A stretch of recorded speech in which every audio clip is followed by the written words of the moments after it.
Hello दोस्तों, नमस्ते। CA scholar में आपका स्वागत है। आज हम करने जा रहे हैं सीए फाइनल एसएफएम का रिवीजन। उसमें हमने फॉरेक्स का पार्ट 1 ऑलरेडी कर चुके हैं। आज हम करने जा रहे हैं फॉरेक्स का पार्ट 2 का रिवीजन। तो क्या कहता है, लास्ट लेक्चर में हमने देखा था letter of credit. Letter of credit क्या होती है? लेटर ऑफ क्रेडिट एक गारंटी होती है। गारंटी होती है जैसे कि हमें बाहर की कंट्री से, कोई भी कंट्री से हमें लोन लेनी है, तो हमारे हम जिस कंट्री में रहते हैं उस कंपनी के लोकल बैंक से हमें गारंटी लेटर ऑफ क्रेडिट लेनी होती है। तो लेटर ऑफ क्रेडिट वो बैंक गारंटी देने के बदले कमीशन चार्ज करती है, तो उसे बोलते हैं लेटर ऑफ क्रेडिट। उसके बाद नेक्स्ट कंसेप्ट है दोस्तों, करेंसी स्वैप। तो करेंसी स्वैप क्या है? तो करेंसी क्या क्या है? एक एग्रीमेंट है जो दो पार्टीज, जो अलग अलग कंट्री की दो पार्टीज एक दूसरे के बीच में करती है, जिसके द्वारा वो क्या करती है, एक दूसरे की करेंसी में क्या करती है, स्वैप करवाती है। तो give a loan to each other in different currency. तो दो पार्टीज एक दूसरे को लोन देती है डिफरेंट करेंसी में। इसको एक स्मॉल एग्जांपल से समझते हैं।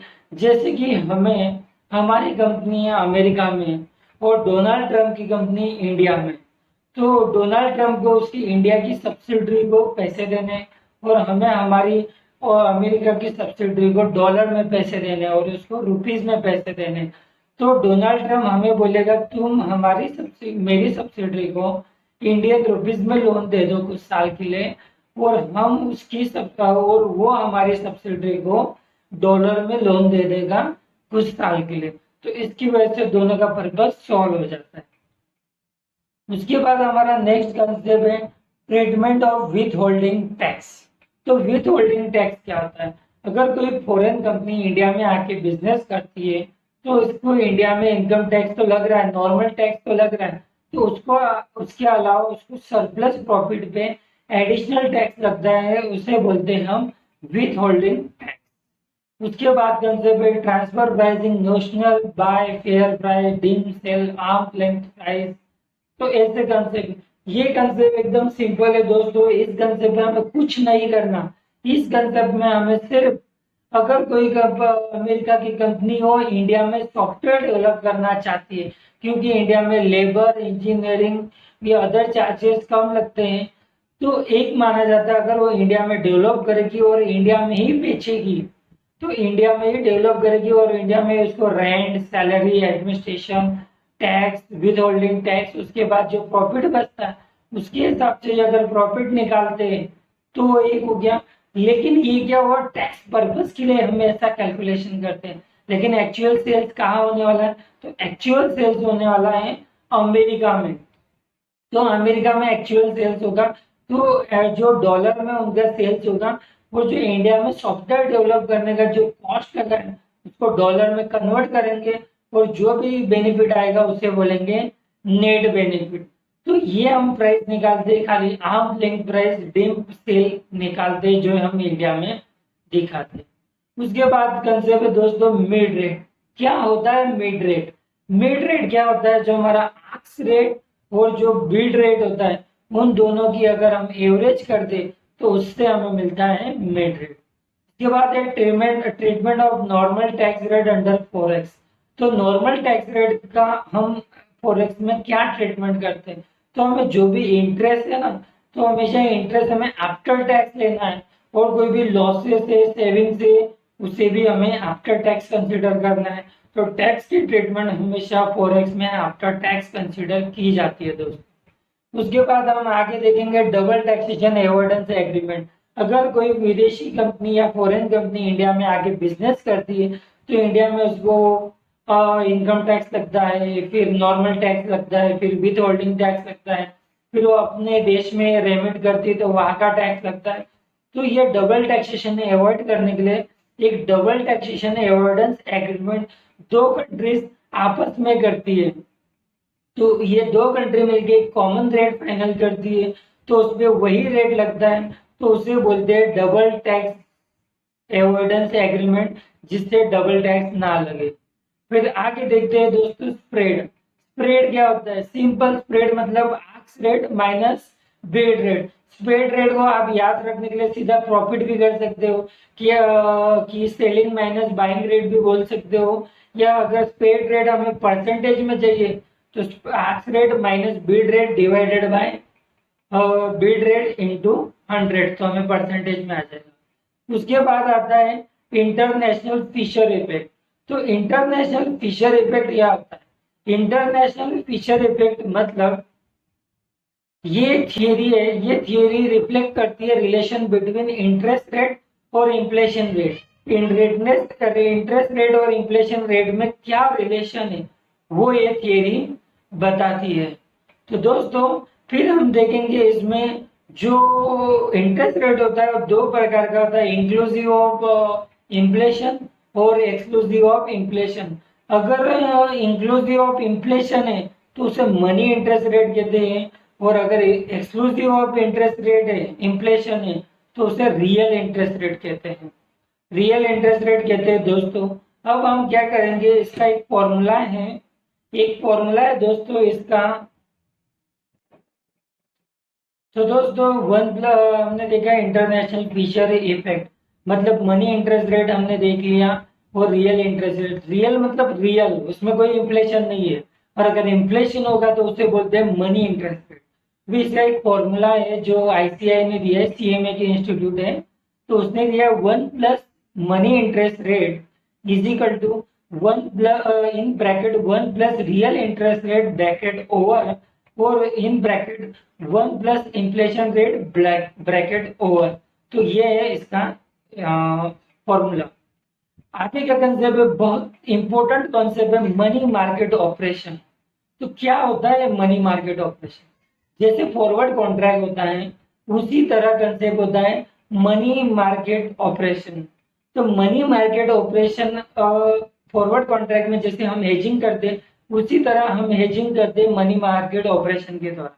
मनी मार्केट ऑपरेशन हम दो पॉइंट ऑफ व्यू से देखते हैं, एक एक्सपोर्टर के एंगल से देखते हैं, एक इंपोर्टर के एंगल से देखते हैं। तो समझो हम देखते हैं money market operation in exporter के एंगल से। अगर एक्सपोर्टर को 2 महीने बाद फ्यूचर में पैसे मिलने वाले, समझो 2 महीने बाद उसको $500 मिल रहे हैं, तो वो $500 अगर उसको मिलने वाले हैं तो उतने ही $500 वो आज क्या कर लेगा, वो आज अमेरिका से बोरो कर लेगा। वो $500 बोरो करके उसको कहाँ कन्वर्ट करेगा, इंडियन करेंसी में कन्वर्ट करेगा। इंडियन करेंसी में कन्वर्ट करके उसको क्या कर देगा, इन्वेस्ट कर देगा। तो उससे क्या फायदा होगा, अगर उसको 2 महीने बाद जो डॉलर मिलने वाले तो वो बोरो के सामने वो सेटअप कर देगा, वो जितना उसने बोरो किए थे उसके सामने वो सेटअप हो जाएगा। और जो इंडियन मनी में उसने कन्वर्ट किए थे, और उसको इन्वेस्ट किया तो वो इन्वेस्टमेंट उसको 2 महीने बाद मिल जाएगी। तो उससे क्या बेनिफिट होगा कि उसको टेंशन नहीं रहेगा, उसको मतलब पीस ऑफ माइंड रहेगा कि 2 महीने बाद भले कितना भी रेट हो उसे आज पैसे मिल गए, उसको आज जो फ्यूचर में पैसे मिलने वाले थे वो उसे आज मिल गए। ये इसे कहते हैं मनी मार्केट ऑपरेशन। सेम चीज अगर हम इंपोर्टर के एंगल से देखें, इंपोर्टर क्या करेगा, उसको अगर 2 महीने बाद पे करना है, 2 महीने बाद पे करना है तो आज क्या करेगा, इंडियन करेंसी में लोन लेके उसको डॉलर में कन्वर्ट करके इन्वेस्ट कर देगा। उसको क्या कर देगा, जो पे करना है उसकी प्रेजेंट वैल्यू को आज वो इन्वेस्ट कर देगा, और इंडियन मार्केट में इक्विवेलेंट अमाउंट क्या कर लेगा, बोरो कर लेगा, और इंडियन अमाउंट में वो अमाउंट पे कर देगा। और जो उसने इन्वेस्ट किया है वो ऑटोमेटिक 2 महीने बाद उसमें से सेट ऑफ कर देगा, और जो इंडियन करेंसी में ही उसको फिर पे करना रहेगा, उसमें कोई रिस्क नहीं रहेगा। तो ये दोस्तों ये कंसेप्ट हुआ मनी मार्केट ऑपरेशन। ये बहुत इंपॉर्टेंट कंसेप्ट है, आई होप आपको समझा हो। आगे हम देखने वाले हैं सब करेंसी। तो सब करेंसी क्या होता है, तो सब करेंसी मतलब जैसे कि इंडिया की सब करेंसी है पैसा, यूएसए यूनाइटेड किंगडम की सब करेंसी है पेन। तो इस तरह से सब करेंसी होती है। फिर टाइप ऑफ इंटरेस्ट, तो इंटरेस्ट दो टाइप के होते हैं, फिक्स इंटरेस्ट रेट और फ्लोटिंग इंटरेस्ट। आगे देखते हैं rule of weaker and stronger currency. तो वीकर एंड स्ट्रॉन्गर करेंसी कैसे पता करते हैं, सिंपल $1 बराबर 50 रुपए। तो जो डॉलर जो कॉमोडिटी कम में है, मतलब जिसमें प्रेजेंट हो रही है करेंसी, जैसे कि $1 है तो ये लेस अमाउंट में है, तो उसे बोलते हैं स्ट्रॉन्गर करेंसी, और रुपीज को बोलेंगे वीकर करेंसी। उसके बाद आता है इंटरेस्ट रेट डिफरेंशियल कंसेप्ट। ये एकदम इजी कंसेप्ट है। इंटरेस्ट रेट डिफरेंशियल कंसेप्ट मतलब इसे एक एग्जाम्पल के द्वारा समझते हैं। अगर हमें दिया है इंडिया का इंटरेस्ट रेट दिया है 10%, और अमेरिका का इंटरेस्ट रेट यूएसए का इंटरेस्ट रेट दिया है 3%, और इंडिया की करेंसी प्रीमियम में 15%। जो इंटरेस्ट रेट डिफरेंशियल आएगा 10 माइनस 3 7% आएगा। तो जो हमारा प्रीमियम से इंटरेस्ट रेट डिफरेंशियल क्या है, कम है, तो हम ऐसे केस में क्या करेंगे, अमेरिका से बोरो करेंगे और इंडिया में इन्वेस्ट करेंगे। तो इसे कहते हैं इंटरेस्ट रेट डिफरेंशियल। मतलब इंटरेस्ट रेट डिफरेंशियल की वजह से हम डिसीजन लेते हैं किस कंट्री से बोरो करना है और किस कंट्री में इन्वेस्ट करना है। नेक्स्ट कंसेप्ट है हमारा squaring of position. Squaring of position किस बारे में बोलता है? स्क्वेयरिंग ऑफ पोजीशन मतलब अगर हमारे ऑलरेडी कोई पोजीशन है, अगर हमारी बाइंग पोजीशन है तो उसको हम स्क्वेयर अप करेंगे सेलिंग पोजीशन के। स्क्वेयरिंग पोजीशन मतलब इन शॉर्ट काटना, सामने सामने सेट ऑफ करना। उसके बाद है रिटर्न कैलकुलेशन अंडर फोरेक्स। तो रिटर्न कैलकुलेशन क्या होता है? सिंपल होता है दोस्तों। अगर हमारा मैच्योरिटी वैल्यू है, मैच्योरिटी को वैल्यू को प्रेजेंट वैल्यू से लेस करेंगे, मतलब सिंपल है, हमारा होल्डिंग पीरियड का रिटर्न का फॉर्मूला है ना, P1 minus P0 divided by P0 plus interest into 100। तो सेम फॉर्मूला दोस्तों, सेम रिटर्न कैलकुलेशन इसमें आपको करना है। फिर है गेन और loss due to bank strike. मतलब हमें समझो 2 महीने बाद डॉलर की जरूरत थी, 2 महीने बाद हमें डॉलर चाहिए थे, लेकिन 2 महीने बाद जब हम डॉलर चाहिए थे, जिस दिन हमने रेट फाइनल किया था, लेकिन उस दिन बैंक स्ट्राइक थी, उसकी वजह से डिले हुआ। जो बैंक स्ट्राइक की वजह से डिले हुआ, उससे हमें जो गेन और लॉस होता है, तो उसे हम बोलते हैं गेन और loss due to bank strike. उसके बाद है when interest is charge during credit period. बहुत सारी कंपनीज में अगर हम माल अगर इंपोर्ट करते तो बाहर की कंपनीज हमें क्रेडिट पीरियड देती है, वो हमें 60 डेज का क्रेडिट पीरियड देती है। तो अगर 60 डेज तक कोई टैक्स नहीं, कोई इंटरेस्ट नहीं लगेगा, लेकिन 60 डेज के बाद वो हमें एक इंटरेस्ट रेट लगाएंगे। और सेम में अगर हम वो इंटरेस्ट 60 डेज में अगर, तो वहां पे हमें दो ऑप्शन मिलते हैं। अगर उन्होंने हमें 90 डेज की क्रेडिट पीरियड दिया है, 60 डेज में टैक्स फ्री है, 60 days interest free credit period है, और 30 डेज इंटरेस्ट क्रेडिट पीरियड। तो इस केस में हमारे पास दो ऑप्शन है। एक तो सप्लायर से हम 30 डेज का क्रेडिट पीरियड एक्सेप्ट करके करके उनको 90 डेज बाद पेमेंट करें, या तो उनको 60 दिन में पेमेंट करके कोई भी बैंक से हम बोरो कर सकते हैं। तो ये दो ऑप्शन होते हैं। इस क्रेडिट पीरियड में हमें लॉस या प्रॉफिट हमें देखना होता है। फिर आगे का कंसेप्ट है गेन और loss due to export bill. तो सिंपल है, गेन और loss due to export bill भी एकदम सिंपल कंसेप्ट है।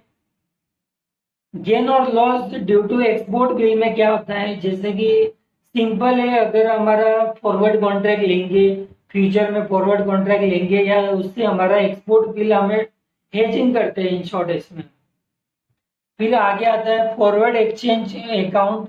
तो फॉरवर्ड एक्सचेंज अकाउंट मतलब एक अकाउंट है, उसमें दो आते हैं, नास्ट्रो और कैश पोजीशन अकाउंट आता है, और एक फॉरेन एक्सचेंज अकाउंट आता है। तो दो फॉर्मेट हमें इसमें बनाने होते हैं। फिर आता है negotiation of correct forward rate with exchange rate. तो हम क्या करते हैं दोस्तों, इस केस में हम जो forward rate, actual forward rate, expected forward rate calculate करते हैं, और जो बैंक हमें फॉरवर्ड रेट कोट करता है, तो उन दोनों को कंपेयर करते हैं। और जो हमारा IRPT है ना, IRPT के द्वारा हम फॉरवर्ड रेट निकालते हैं, जिससे जो फॉरवर्ड रेट निकालते हैं और बैंक जो कोट कर रही है, अगर जो फॉरवर्ड रेट हमने लिया है वो दोनों, अगर बैंक उससे ज्यादा चार्ज कर रही है, अगर ज्यादा कोट कर रही है, तो उस केस में हम बैंक से नेगोशिएशन कर सकते हैं। फिर दो रेट आते हैं, इंटर बैंक रेट आता है और मर्चेंट बैंक रेट आता है। तो इंटर बैंक रेट दो बैंकों के बीच में होता है और मर्चेंट बैंक रेट कस्टमर और बैंक के बीच में होता है। इंटर बैंक रेट में एक बैंक कस्टमर बन जाती है और एक बैंक क्या हो जाती है, इंटर बैंक बन जाती है। फिर आता है नोस्ट्रो अकाउंट और वोस्ट्रो अकाउंट। नोस्ट्रो अकाउंट मतलब क्या होता है, बाहर का अकाउंट हमारे पास है, और वोस्ट्रो अकाउंट मतलब हमारा अकाउंट उनके पास। फिर आता है uncovered interest arbitrage. Uncovered interest arbitrage मतलब हेजिंग नहीं करना। हमने पहले देखा था कवर्ड इंटरेस्ट आर्बिट्रेज, इसमें हम हेजिंग करते हैं, मतलब हम हेजिंग करते हैं। अनकवर्ड इंटरेस्ट में कोई हेजिंग नहीं करते, जो होगा वो देखा जाएगा। ऐसे प्रिंसिपल के साथ हम इसमें चलते हैं। उसके बाद है IRBD एप्लीकेशन में interest rate compounding half yearly quarterly. Half yearly quarterly एक मैथमेटिक्स का कैलकुलेशन है, मतलब हम हाफ ईयरली कैलकुलेट करते हैं। जैसे कि 100 रुपीज है, उसको 6 महीने का इंटरेस्ट होता है 105, और उसके आगे का 6% इंटरेस्ट करेंगे तो 110.25 होता है। मतलब हम इन शॉर्ट क्या करते हैं, 1 + 0.05 in bracket upon 2 is equal to, answer ढूंढना होता है तो ऑटोमेटिक 10.5% आंसर आता है दोस्तों। उसके बाद आता है confusion regarding expected future rate and forward rate. इन दोनों में क्या फर्क है, एक्सपेक्टेड फ्यूचर रेट और फॉरवर्ड रेट में क्या फर्क है। सिंपल है, फॉरवर्ड रेट है जो बैंक आउट करती है, एक्सपेक्टेड रेट हो हमारी एक्सपेक्टेशन होती है कि फ्यूचर में ये रेट हो सकता है, तो ये होता है। When upfront premium charge under forward contract. बहुत सारे केसेस में कंपनी क्या करती है, बैंक हमसे अपफ्रंट प्रीमियम लेती है। मतलब अगर आपको फॉरवर्ड कॉन्ट्रैक्ट में इंटर करना है तो आपको कुछ आज परसेंटेज एज अ प्रीमियम देने होंगे अगर आपको फॉरवर्ड कॉन्ट्रैक्ट एंटर करने। ये सेम प्रिंसिपल हो गया जो हम डेरिवेटिव में पढ़ते हैं। डेरिवेटिव में जब फ्यूचर पढ़ते हैं तो हमें प्रीमियम पे करना पड़ता है, तो ये सेम कंसेप्ट होगा। फिर है कंट्रीब्यूशन टू सेल्स रेशियो। फिर क्या है contribution to sales ratio. Contribution to sales ratio क्या होता है, कंट्रीब्यूशन टू सेल्स रेशियो क्या होता है, नॉर्मल है कंट्रीब्यूशन अपॉन सेल्स। कंट्रीब्यूशन कैसे निकालते हैं आप सबको पता है, सेल्स माइनस वेरिएबल कॉस्ट आ गया तो हम कंट्रीब्यूशन निकाल सकते हैं। सिंपल फॉर्मूला लगा दो। फिर आता है net exposure using forward rate and spot rate. मतलब एकदम सिंपल है, जो हमारा नेट कैश फ्लो हो जाता है अगर उससे हम इंटू करते हैं स्वैप पॉइंट को तो हमें नेट एक्सपोजर मिल जाता है। अगर हमारा पॉजिटिव नेट एक्सपोजर है उसका मतलब क्या होता है, जो फॉरवर्ड रेट है is better than spot rate. मतलब फॉरवर्ड रेट लेना हमें बेनिफिशियल रहेगा स्पॉट रेट की बजाय। तो आगे आता है हमारा determination of discount component currency fluctuation component. ये एकदम सिंपल कंसेप्ट है। मतलब इसमें क्या होता है, हमें बहुत सारे जो क्रेडिटर्स है सप्लायर्स हमें ऑफर देते हैं, आप अगर 10 दिन में पेमेंट दे दोगे, 10 दिन में पेमेंट दे दोगे तो हम आपको डिस्काउंट देंगे। अगर 10 दिन में नहीं देते या 90 दिन में देते हो आप हमें पेमेंट तो आपको डिस्काउंट नहीं देंगे। तो ऐसे टाइम पे हमें जो दो कंपोनेंट निकालने पड़ते हैं, एक डिस्काउंट कंपोनेंट और एक करेंसी फ्लक्चुएशन। तो एक सिंपल उदाहरण देते हैं कि जैसे कि 10 दिन डिस्काउंट देके समझो 1 लाख हमें पे करने थे डॉलर। 1 लाख अगर हम 10 दिन में पे करते तो 2% डिस्काउंट, तो हमें 90,000 पे करना था अभी। और अगर हम 90 दिन बाद करते तो हमें कितना पे करना पड़ता है, 1 लाख पे करना पड़ता है। और जब अभी पे करते तो स्पॉट रेट था 55.55 था, और 90 दिन बाद पेमेंट करते तो एक्सचेंज रेट था 0.56।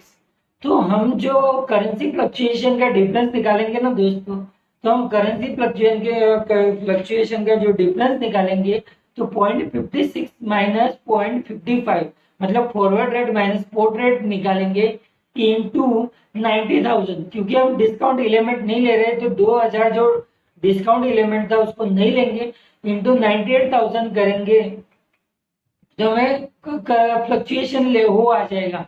मतलब करेंसी फ्लक्चुएशन की वजह से डिफरेंस आ जाएगा। और जो उसके अलावा जो भी बचेगा वो डिस्काउंट की फ्लक्चुएशन की वजह से डिफरेंस मिलेगा। मतलब हम अगर डिस्काउंट नहीं लेते, फॉरवर्ड रेट में जब डिस्काउंट नहीं लेते तो क्या हमें चुकाना पड़ता, वो डिस्काउंट लेते तो क्या चुकाना, उन दोनों का जो डिफरेंस आता है उन डिफरेंस में से करेंसी फ्लक्चुएशन का एलिमेंट कितना है और उन उसमें से डिस्काउंट का एलिमेंट कितना है, ये हमें बताना होता है दोस्तों। अगर फिर हमारा अगला कंसेप्ट है दोस्तों करेंसी पेयर।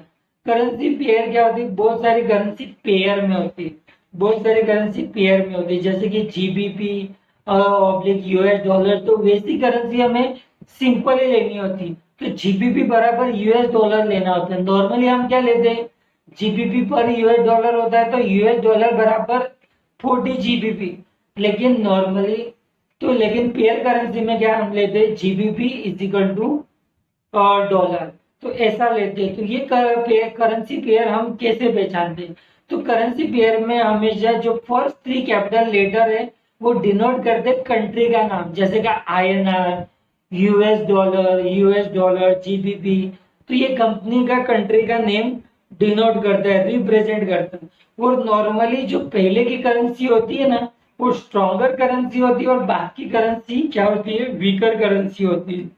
अगर कोई भी क्वेश्चन में अगर पहली करेंसी अगर पेयर करेंसी तो बाकी सारी करेंसी को हमें पेयर करेंसी मान लेना चाहिए। फिर है प्रॉफिट आर्बिट्रेज इन 3 एक्सचेंज रेट गिवन। सिंपल है, 3 एक्सचेंज रेट दिए होते हैं तो उस केस में हमें प्रॉफिट आर्बिट्रेज ढूंढना होता है कि आर्बिट्रेज पॉसिबल ये नहीं है या नहीं, जो पिछली वीडियो में हमने 2 केसेस में देखा था। फिर आगे आता है exchange rate quotation given by 2 bank. अगर अभी बहुत सारे केस में नॉर्मली सारे बैंकों में जाओगे तो सेम रेट मिलते हैं, लेकिन कुछ कुछ बैंकों में माइनर डिफरेंस होता है। तो ऐसे केस में आप जहाँ पे सस्ता कोटेशन मिल रहा है आप वहां से मतलब बाय लो, सस्ते में खरीदोगे और महंगे में